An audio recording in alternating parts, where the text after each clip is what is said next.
కానగ చెట్టు. కానగ చెట్టును చూస్తుంటే నాకు ఒకప్పటి జ్ఞాపకాలు గుర్తుకొస్తుంది. నేను అప్పట్లో హైదరాబాదులో నెహ్రూ మెమోరియల్ హై స్కూల్ అని బి బ్లాక్లో ఉండేది. ఆ బి బ్లాక్లో నెహ్రూ మెమోరియల్ హై స్కూలు పక్కనే 111 క్వార్టర్స్లో పైన నివాసము ఉండేదాన్ని నేను. అక్కడికి స్కూల్కి 5 minutes పడుతుంది. అక్కడికి స్కూల్కు ఇంటికి బాగా దగ్గర. అక్కడ ముంతాజ్ కాలేజీ అనే ఒకటి ఉంది. ఆ ముంతాజ్ కాలేజీలో మా ఇంటికి ఎదురుగుండా ఒక గోడ కడుతున్నారు స్ట్రైట్గా. వాళ్ళు ఏదో కోర్టు కేసులు ఉండి క్లియర్ అయిపోయి వాళ్ళు గోడ పెడుతున్నారు. రోజు నేను అక్కడ స్కూల్కి వెళ్ళేటప్పుడు వచ్చేటప్పుడు చూసేదాన్ని.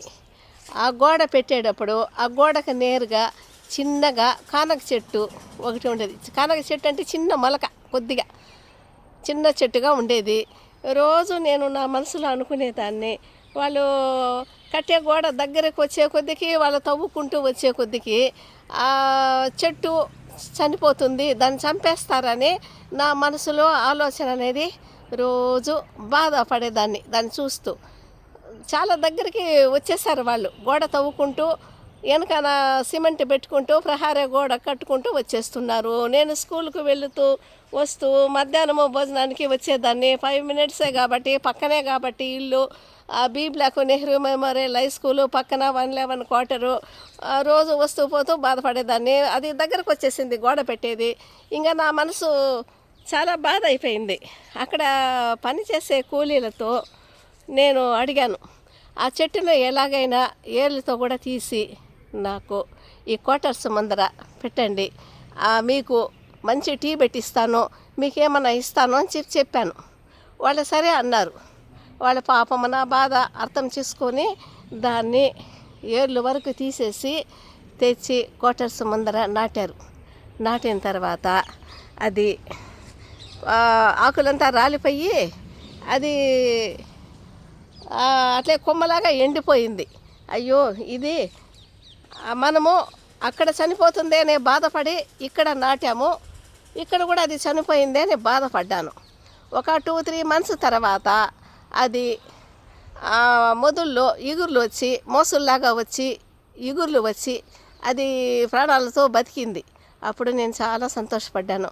మన మనసు బాధపడినట్లుగా ఆ చెట్టు దేవుడు బతికిచ్చాడు అనేసి అనుకున్నాను. తర్వాత బతికింది, చెట్టు పెద్దదయ్యింది, చిన్న చిన్న పువ్వులు కాసింది, కానక్కాయలు కాసింది. అది చూసి నేను చాలా సంతోషపడేదాన్ని. ఆ చెట్టును, ఆ నూరు లేని ప్రాణాన్ని మనం కాపాడాము కదా అనేసి అనుకునేదాన్ని.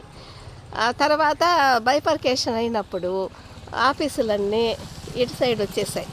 విజయవాడ సైడు బైఫర్కేషన్ ఆఫీసులన్నీ ఇక్కడికి వచ్చేసాయి.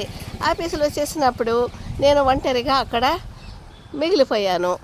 తర్వాత కొంతకాలానికి కమల్నాథ్ కమిటీ ద్వారా రూల్స్ తీసుకొని నన్ను కూడా, మా ఆయన లేడు కాబట్టి నన్ను కూడా ఇంటర్ స్టేట్ ట్రాన్స్ఫరు గవర్నమెంటు దయతలిచి అప్పట్లో ఇక్కడికి విజయవాడకు మార్చేశారు.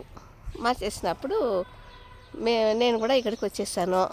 ఇక్కడే ఎర్రపాలెంలో ఇల్లు తీసుకొని స్థిరంగా నివాసం ఏర్పరచుకున్నాము. ఎప్పుడైనా హైదరాబాద్ వెళ్ళినప్పుడు తప్పనిసరిగా నేను ఆ 111 క్వార్టర్స్ దగ్గరికి వెళ్ళి ఆ చెట్టును చూసి వస్తున్నాను. ఆ చెట్టు బాగుంది, దానికి పైన కరెంటు కమ్మీలు ఉన్నాయి కాబట్టి వాళ్ళు కొంత కట్ చేస్తున్నారు. కట్ చేస్తే కూడా కానీ ఆ చెట్టు ప్రాణాలతో ఉంది. నేను హైదరాబాద్ వెళ్ళేటప్పుడు కూడా అక్కడ నాకు ప్రియ నేస్తము ఉంది. మనం ఒకప్పుడు మానసికంగా బాధపడి దాన్ని ప్రాణాలు మనం కాపాడామా అనే తృప్తి నా మనసుకు ఉంది.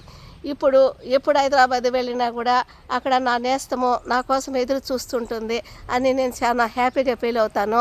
కానీ అక్కడ బి బ్లాక్లో గల పాత క్వార్టర్స్ను ఇప్పుడు మొత్తము కంప్లీట్గా తొలగించేశారు.